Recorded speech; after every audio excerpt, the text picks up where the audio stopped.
Saludos, hermanos y amigos. Que el Señor les bendiga poderosamente en esta hora. Me siento muy complacido de poder compartir con usted otra porción de las Sagradas Escrituras. La palabra de Dios nos bendice y nos da entendimiento.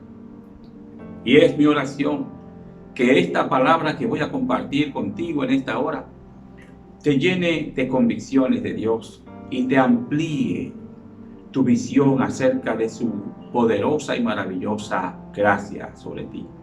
Porque hoy continuaremos hablando de gracia, de la gracia de Dios. Hablaremos hoy de la gracia de Dios menospreciada. Ese es el tema de nuestra clase, de nuestro estudio bíblico de hoy. La gracia de Dios menospreciada. Y vamos a basarlo en 1 Corintios capítulo 15, su versículo 10. Observe lo que el apóstol Pablo dice en este versículo. Pero por la gracia de Dios soy lo que soy, y su gracia no ha sido en vano para conmigo. Antes he trabajado más que todos ellos, pero no yo, sino la gracia de Dios conmigo. Alabado sea Dios para siempre. Hace unos días predicamos acerca de la gracia inefable. Y decíamos que la gracia es el favor que Dios le otorga al hombre sin que el hombre lo merezca. La definición más sencilla de gracia, favor no merecido. Pero hay definiciones mucho más amplias de la gracia. Por ejemplo, la gracia se puede definir como la actitud o la acción de benevolencia que Dios ha tenido para con los hombres, por medio de la cual Dios le ha provisto al hombre todas sus bendiciones. La principal de estas bendiciones, la salvación del alma. Pero, ¿qué es menospreciar esa gracia? ¿Qué puede ser? ¿Qué puede hacer el hombre para menospreciar esa gracia? Bueno, lo primero es no aceptarla. Muchos no reciben la gracia de Dios. Muchos se niegan a aceptar que Dios haya extendido su mano, haya extendido su favor para salvar al hombre de la propia condenación que el hombre había tenido por causa de su pecado y de su rebelión. Dios ofrece a Cristo. La gracia de Dios tiene un nombre. Se llama Jesucristo. Porque sin Cristo no podemos entrar a la plenitud de la gracia de Dios. Por ningún otro de los santos podemos entrar a la gracia de Dios que salva y redime al hombre por la eternidad. Pero el hombre menosprecia la gracia de muchas maneras también. El apóstol Pablo en este versículo dice: por la gracia de Dios soy lo que soy. Y Pablo está hablando de todo lo que él es en Cristo Jesús. Todo. Si él ha sido redimido es por la gracia de Dios. Si él ha sido salvo es por la gracia de Dios. Si él está ostentando una posición ministerial como apóstol es por la gracia de Dios. Y si tiene dones, y si tiene talentos, y si tiene el Espíritu de Dios y la unción del Espíritu para ministrar con poder y para ministrar con autoridad y para que en su ministración surjan señales y grandes milagros, es por la gracia de Dios. El apóstol Pablo reconoció que todo lo que él tenía lo había recibido de Dios solo por gracia. La salvación es solo por gracia. Y todo lo que uno aporta, todo lo que uno hace, todas las obras del hombre y de la mujer redimida, es una acción que corresponde a los resultados de la gracia de Dios en su vida. Pero muchos toman las cosas que el hombre hace, las obras del hombre, y las colocan como un atributo del hombre o como un mérito del hombre. ¿Y cómo es esto? ¿Cómo puede ser esto? Esto es así cuando esto se coloca como un requisito aparte de la obra de Cristo. Cuando decimos que aparte de lo que Cristo hizo, el hombre tiene que hacer esto o aquello, entonces estamos diciendo que la fórmula de la salvación, la fórmula de la redención es las obras de Cristo, su sacrificio, más las obras del hombre. Y esto no es gracia, porque la gracia habla de gratuidad, de algo que es gratuito. El hombre recibe la salvación gratuitamente, porque todo lo que el hombre hace para alcanzar la salvación lo promueve el Espíritu de Dios en el hombre. Dice la Biblia que Dios es el que pone en el hombre el querer como el hacer por su buena voluntad. La buena voluntad de Dios es la gracia de Dios expresada. Podemos hablar de buena voluntad y ponerle como sinónimo la gracia de Dios. Esa es su gracia, su buena voluntad. Por tanto, Dios pone en el hombre el querer como el hacer, el deseo de hacerlo y la capacidad de hacerlo lo pone Dios por su gracia. Por tanto, todo lo que soy, lo soy por gracia. Se lo debo a Él. La Biblia nos enfatiza esto cuando nos dice en Efesios 2:10 que somos hechura suya, creados en Cristo Jesús para buenas obras. La nueva creación que surge en el hombre y la mujer, que es redimido por Cristo Jesús, cuando una persona se convierte a Cristo, cuando una persona acepta el Evangelio de Dios y viene a los pies del Señor a servirle, su vida recibe el influjo de un espíritu renovado, un nuevo espíritu que se constituye en el nuevo nacimiento. Este nuevo nacimiento es el que provoca en el hombre el deseo de las cosas espirituales, de las cosas divinas. Eso es lo que promueve en nosotros y nos motiva a obedecer a Dios. Esto es lo que nos lleva por el camino de la espiritualidad sana, de la espiritualidad genuina, de esa espiritualidad en la que nuestro espíritu y nuestra humanidad comienzan a sujetarse a la voz del Espíritu de Dios y a la palabra de Dios. Por tanto, el mérito es de Dios. El mérito es de Cristo. De todo lo que somos, el mérito es de Cristo. El apóstol Pablo dice que por su gracia yo soy lo que soy. Pero entonces añade algo que es el centro del tema de nuestra predicación hoy. Pablo dice, y su gracia no ha sido en vano para conmigo. Es decir, hermanos y amigos, que podemos hacer vana la gracia de Dios. Ya Pablo lo dijo en otra expresión y de otra manera. Dijo que algunos hacen vana la cruz de Cristo. Dijo que podemos hacer vana la cruz de Cristo. El sacrificio de Cristo puede hacerse vano. Y muchos lo han constituido en vano cuando entienden que el hombre es redimido, es salvado, no solo por los méritos de Cristo, sino también por los méritos del hombre. Y no es así, hermanos. Los méritos que un hombre adquiere por su obrar después que ha sido salvo es un resultado de la salvación que ha recibido. Es un resultado de la operación del Espíritu Santo en su vida. El mérito sigue siendo de Dios. No tenemos nada que podamos exhibir delante de Dios como un pago. Por tanto, el apóstol Pablo dice sobre la gracia que o es gracia o no es gracia. Y para que sea gracia tiene que ser gratuitamente.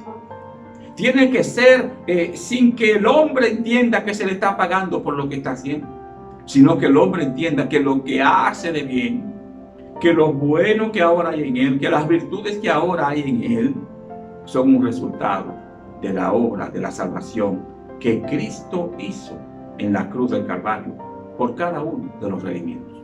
Entonces, podemos hacer vana la cruz, podemos hacer vana la gracia. con pensamientos que nos llevan a no tener claro que la obra de Cristo es perfecta y es completa en nuestra vida. La santidad es una obra de la gracia de Dios en nosotros. La santificación es una obra de la gracia de Dios en nosotros. Por tanto, no es mi propia santidad, es la santidad del Espíritu en mi vida, el obrar de Él en mi vida.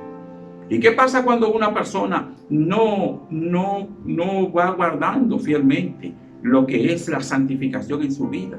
La Biblia habla de las consecuencias. En 1 Corintios, precisamente, su capítulo 11, su versículo 30, el apóstol Pablo dice lo siguiente, y esto es muy importante que usted lo recuerde. Dice el apóstol Pablo, en el verso 31, vamos a leer, dice: si pues nos examinásemos a nosotros mismos, no seríamos juzgados. Mas, siendo juzgados, somos castigados por el Señor, para que no seamos condenados con el mundo.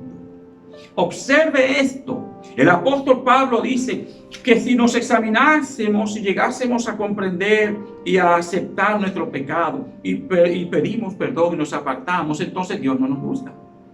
Pero siendo juzgados, porque no llegamos a ese estado de reflexión y de ver nuestro pecado. Porque, y se lo está diciendo a la iglesia.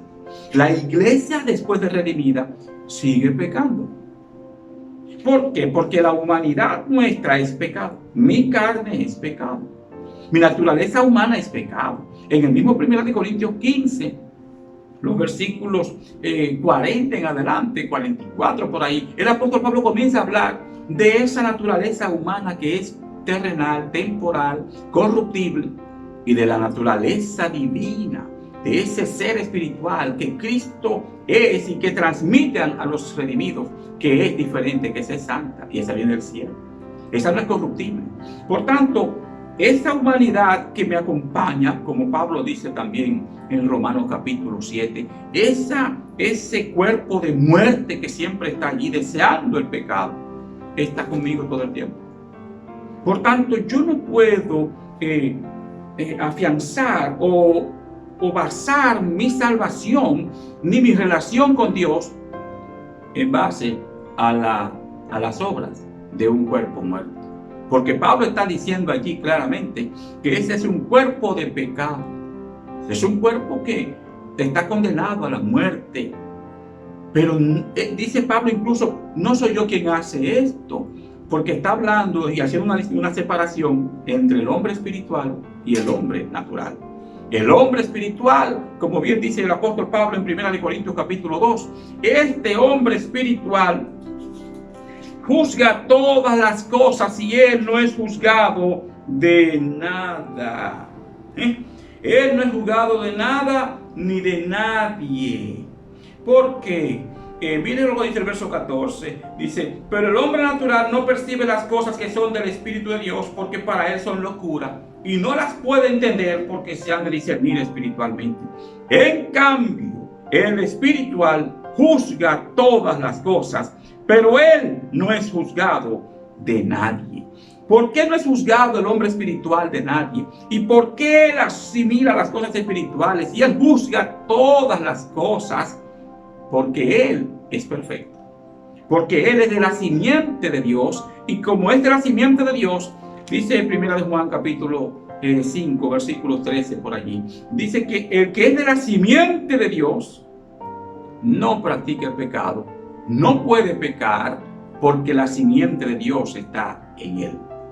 Es decir, cuando una persona es redimida por Cristo, cuando es convertida de corazón y ha recibido el Espíritu Santo como sello y como garantía de la vida eterna, ha recibido también una nueva naturaleza. Una naturaleza sin pecado y sin vínculo con el pecado. Una naturaleza que no puede pecar, dice 1 Juan 5.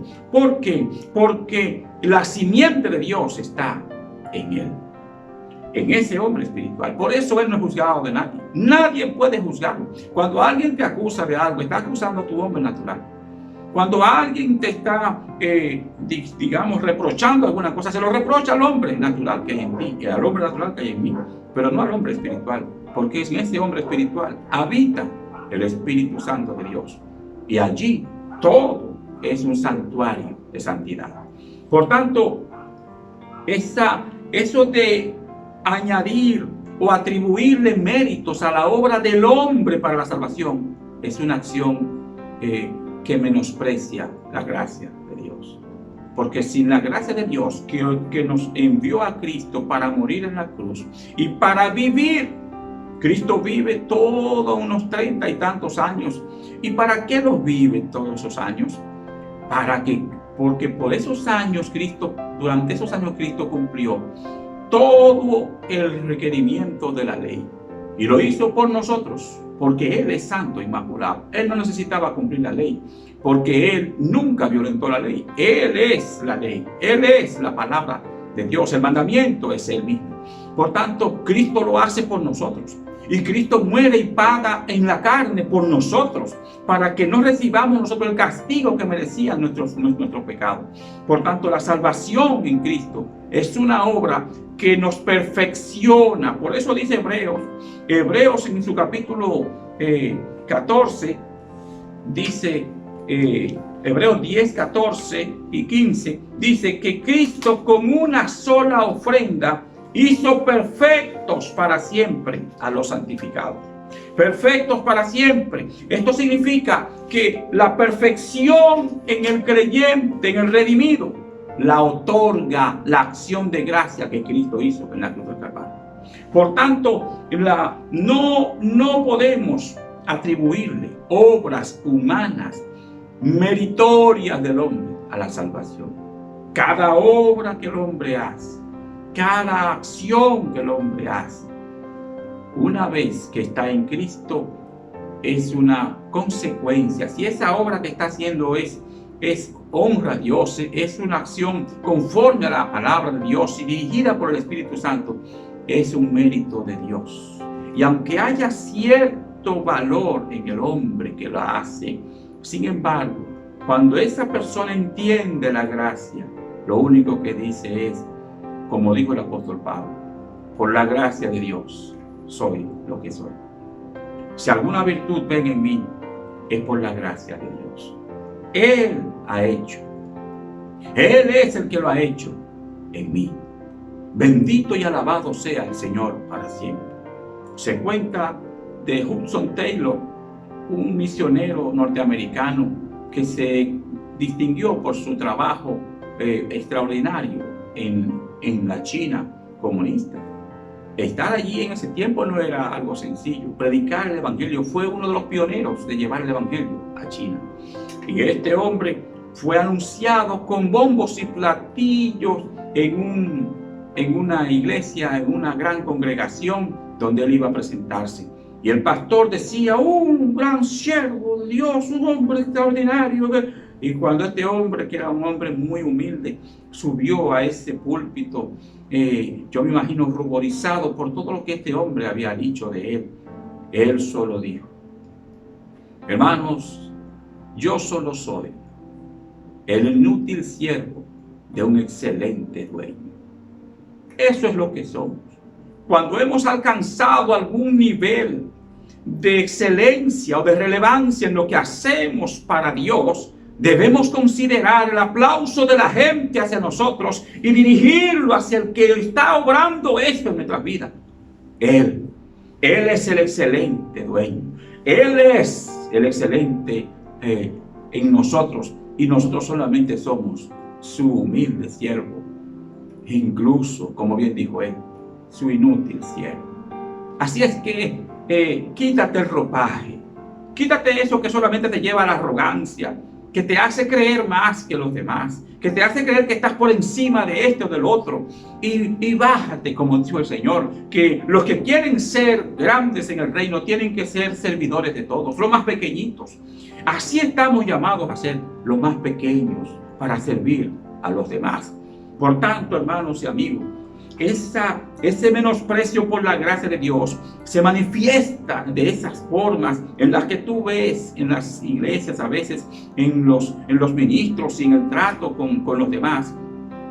Ese aire de super santo, ese aire de superioridad, ese aire de mucha, digamos, rimbombancia y que se quiere estar siendo reconocido y aplaudido. El único que merece el aplauso entre nosotros se llama Jesucristo. Así es que, mis hermanos y amigos, la gracia de Dios está siendo menospreciada por ese tipo de acciones y por ese tipo de creencias. Se está menospreciando su gracia cuando se le atribuye al hombre el mérito para ganar la salvación, o para obtener la salvación, o para permanecer en la salvación. Todo eso es obra de Él.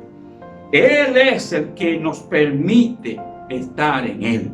Y fuimos comprados por Él a un precio muy alto, porque la gracia tiene un precio.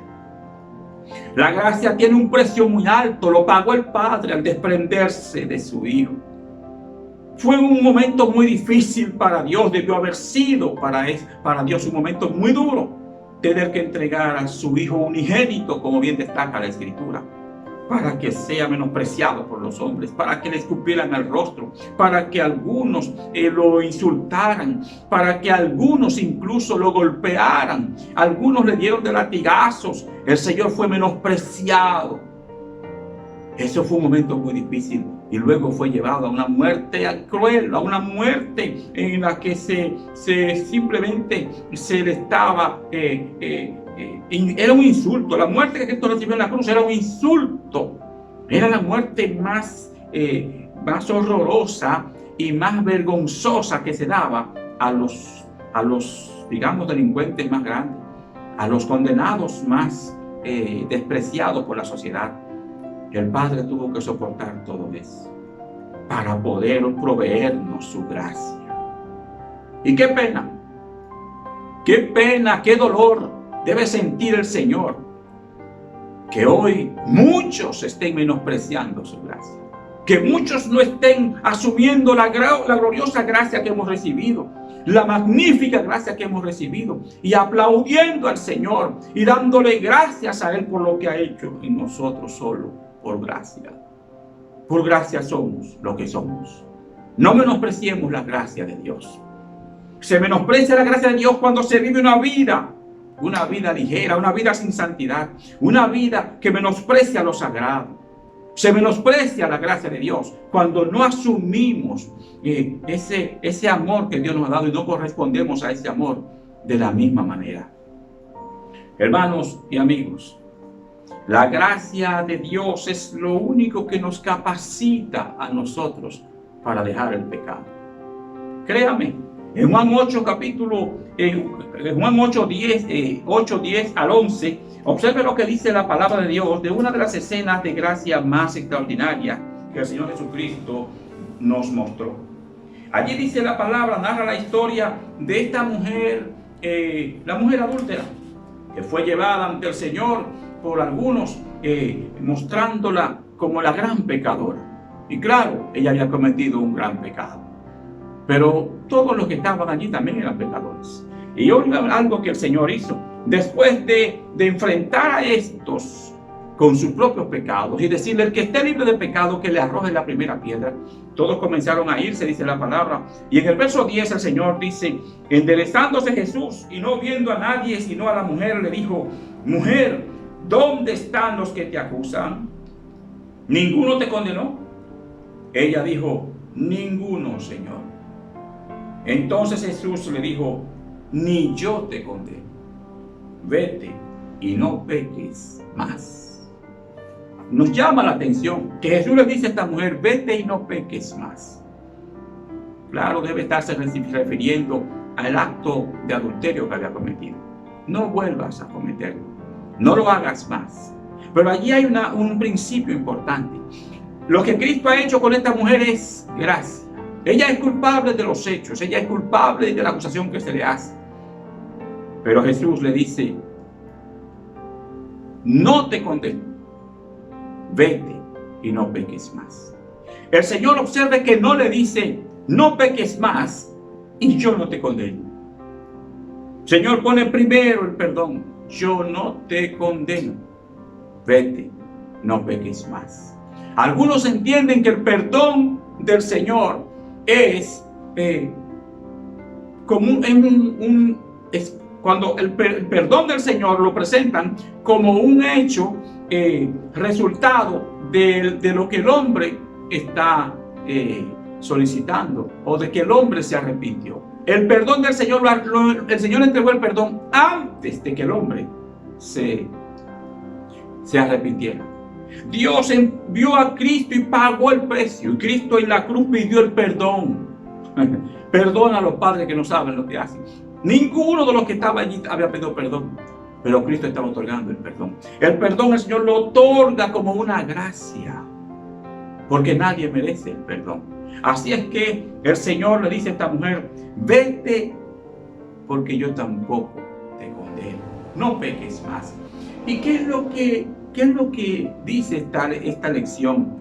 Que ella en esa gracia que ha recibido, recibe la capacidad de no pecar más. Observe esto. El pecado se define como amor por nosotros mismos, por nuestros deseos más, hasta el aborrecimiento de Dios.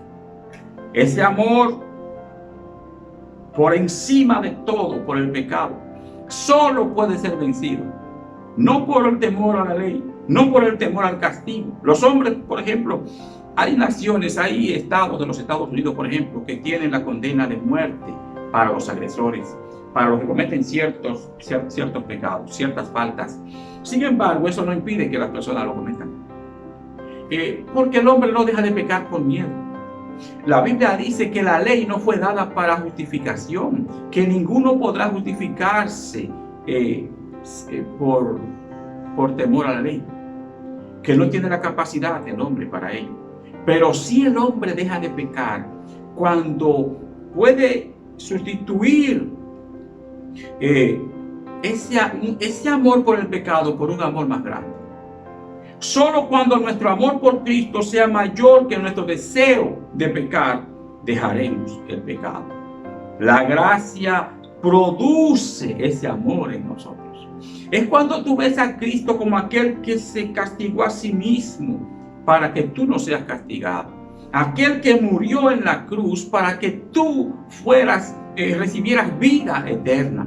Aquel que asumió tus pecados, tus maldades las asumió en la cruz. Es cuando tú lo ves a Él, que es inocente, que es glorioso, que es divino, y se despojó a sí mismo y vino y se entregó por ti. Es que tú puedes comenzar a amar al Señor y a coger un amor tan especial al Señor que tú no quieres ofenderlo con cosas que tú sabes que lo llevaron a la cruz.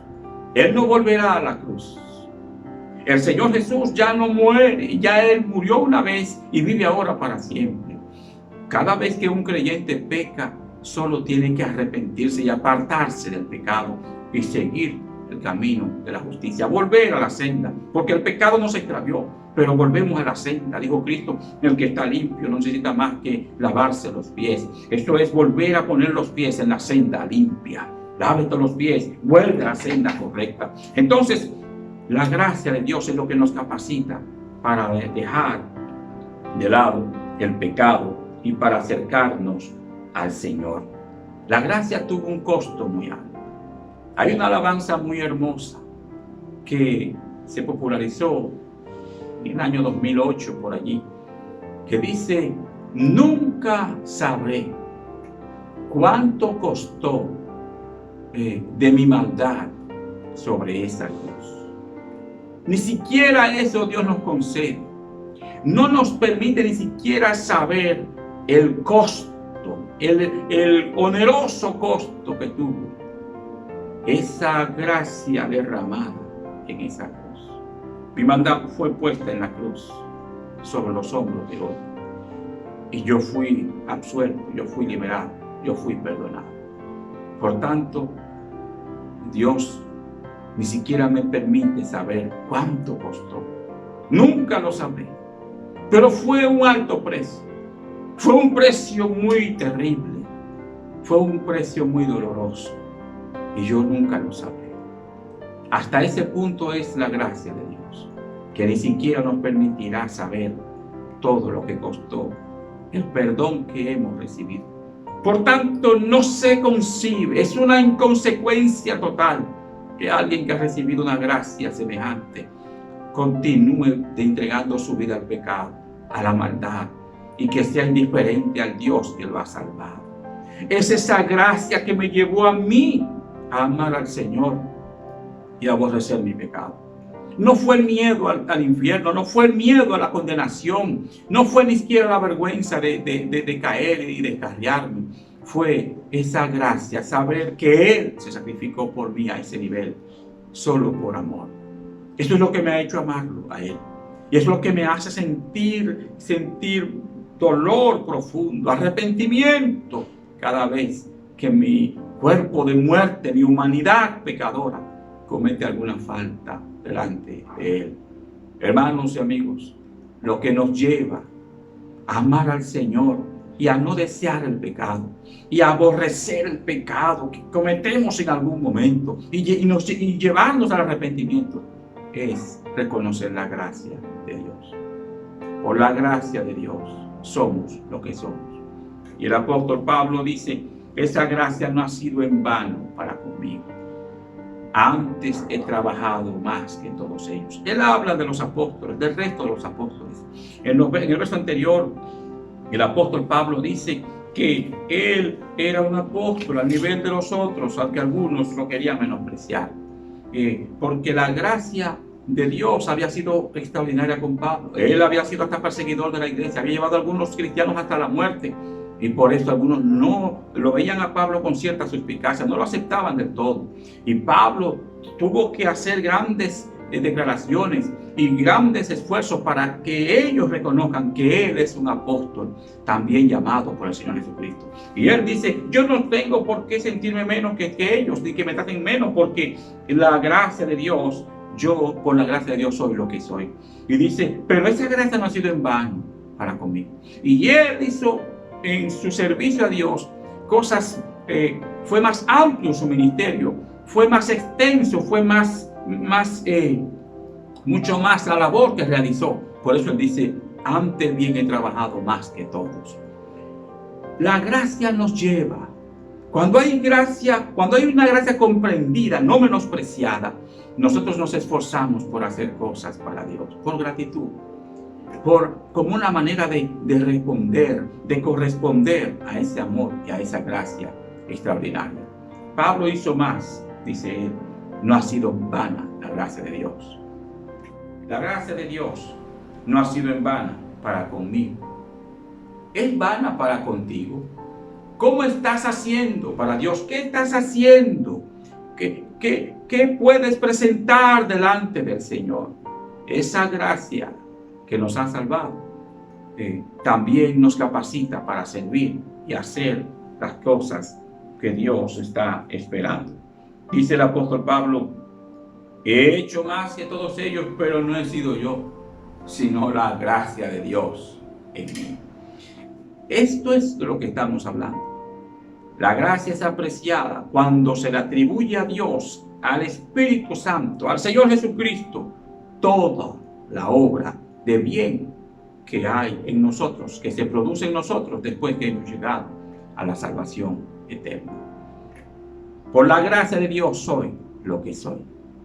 Hermanos y amigos, la gracia de Dios está siendo menospreciada por una mala comprensión de la gracia, de lo que significa este favor que Dios nos ha otorgado en Cristo Jesús. Procura que tu vida y tus obras y todo lo que tú eres lo reconozcas en Dios, en Cristo, y que no te atribuyas a ti el mérito de ninguna de las cosas que haces, sino a la poderosa y maravillosa gracia de Dios que te ha salvado en Cristo Jesús. Espero que seas bendecido con esta palabra y más adelante continuaremos ampliando este estudio sobre la gracia de Dios. Esta ocasión, la gracia menospreciada. Yo quiero orar por ti y quiero que el Señor, en su infinita gracia, te alcance y que el entendimiento de la gracia en ti sea suficiente para que comiences a servir a Dios por gratitud, no por temor, no por miedo y no detrás de recompensas, sino solo por corresponder a la gracia que te ha salvado. Dios te bendiga. Padre Santo, gracias por los que escuchan y ven esta palabra. Yo te ruego, Señor, que tu gracia infinita los alcance, que tu Espíritu Santo les dé entendimiento y que ellos puedan edificar sus vidas cada día sobre esta maravillosa gracia. Que no sean menospreciadores de la gracia, que asuman en sus vidas y todo lo que son, como bien el apóstol Pablo dice en este verso, solo por la gracia de Dios. Gracias, Señor, en el nombre de Jesucristo. Amén. El Señor esté contigo y muchas gracias por estar con nosotros. Amén.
Perfecto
de Dios se sostiene y predique el Evangelio de Jesucristo gracias a Dios y a tus ofrendas.